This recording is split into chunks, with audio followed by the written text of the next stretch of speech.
Prayer flows from relationship.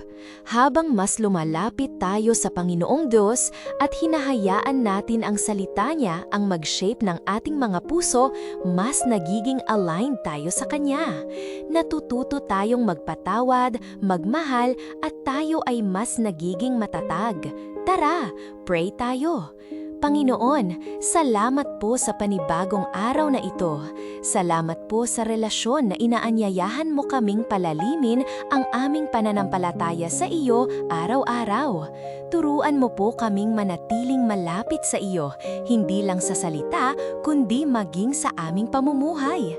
Sabi nga po sa Juan 15 verse 7, "Kung kayo'y magsipanatili sa akin at ang aking mga salita'y magsipanatili sa inyo, ay hingin ninyo ang anumang inyong ibig at ito'y gagawin sa inyo."